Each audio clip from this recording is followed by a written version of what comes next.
Hey everyone, welcome back to the channel. But if you're new here, my name's Tyler and I just do consistent content and all things related hockey in the NHL overall. And what a week this has been between the NHL draft, which was phenomenal. I did a recap on that yesterday. Make sure to check out that video if you're interested after this one. And also with the RFAs needing to be tendered as late as Wednesday. And we come to realize that a lot of players that you would have thought at least would have been tendered were not, and they are now UFAs. And then the buyout period window just ending yesterday. Now it's the start of the NHL free agent frenzy. This is insane. I'm going to be coming out with plenty of videos today regarding all the big fish that are assumed to be signed today and going forward, so make sure to stay tuned for them. But to start off, we have a trade to announce, and yes, there has been other trades yesterday with the likes of Nudavara and Murray, two defensemen from the Columbus Blue Jackets being separate. Nudavara going to the likes of the Florida Panthers and Murray going to the New Jersey Devils. Columbus is freeing up a lot of cap space there. It's going to be interesting to see what they do today, if anything, but I assume that they're in the market for something big. And there was also a deal that I didn't touch on yet in regards to the NHL draft on day 2 with the likes of Bonino and Kunin with the Minnesota Wild and the Preds. That was a very interesting trade as well. Maybe I'll talk more on them in a separate video, but I just wasn't able to because I was focusing on doing streams on day 2 of the draft at the time. But nonetheless, we have a trade to announce, a bigger one in my mind. And that is Paul Stastny, the 34-year-old centerman who was originally traded for the Winnipeg Jets back in the 2017-2018 season, is going back to Winnipeg just 2 years later, with Vegas shipping him off really as a salary dump here in return for the likes of a 2022 4th round pick and Carl Dahlstrom, who's a 25-year-old defenseman who's really more of an AHL regular. He's only had 64 games on his resume in the NHL, so he was really just thrown in this deal. But Paul Stastny,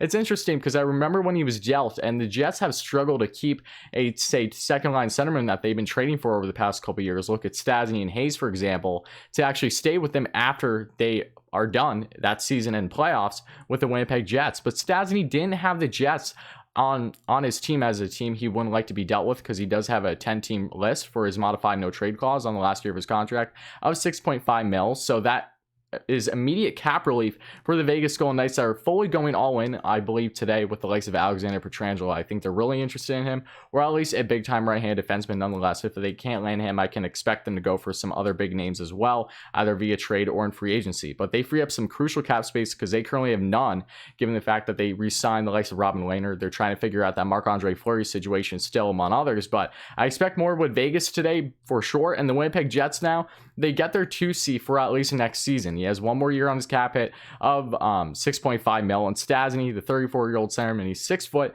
193 pounds, and he played really strong during his short tenure with the Winnipeg Jets. When he was dealt there just 2 seasons ago, he had 13 points in 19 regular season games, including 4 goals and 9 assists, and he lit it up in playoffs for them that year and had 15 points in 17 games. So it was unfortunate to see Stastny not stay with Winnipeg once that playoff run was over, but it is nice to see that he was willing to go back.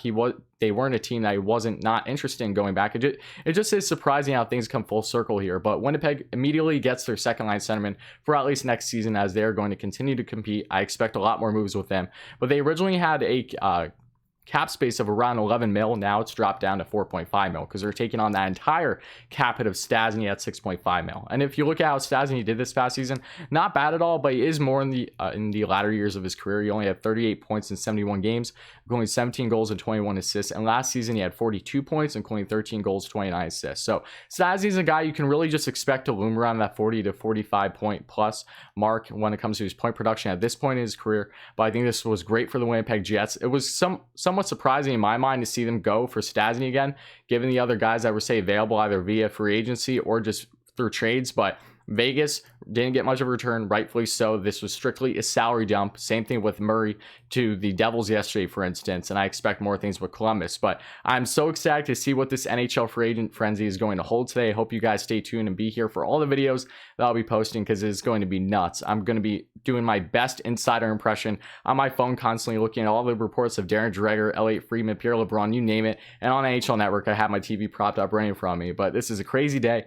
I really like this trade for both sides, and I think we will find out more reasoning behind it later today. I think Vegas is really going all in, as I said, for the likes of a right-hand defenseman. And I think they could be in the market as well for, say, a buyout candidate, whether that's the likes of possibly Kyle Turris to come in as an X2C possibly, or at least in that bottom six as a centerman among others. Maybe they would reunite with Eric Holla possibly. It may be stretching it a little bit, but they do have options now to address that center position for a lot cheaper than what they were getting with the likes of Stastny at 6.5 mil. So huge move for them to get rid of that contract, and I expect more things to happen with both teams today. But Winnipeg, I don't expect anything drastic. There is still Patrick Laine rumors going around. I'm not sure how substantial they will be going forward, but nonetheless, I'm ecstatic for today. I hope you guys are too, and I hope you guys stay tuned for what is surely about to come starting 12 p.m. Eastern time today, if it hasn't already by the time I upload this video. But thank you all so much for watching, guys. Let me know your thoughts in the comments below regarding this trade between the Winnipeg Jets and the Vegas Golden Knights. If you're a fan of either team, how do you feel about this trade? What do you expect them to do in today's free agency?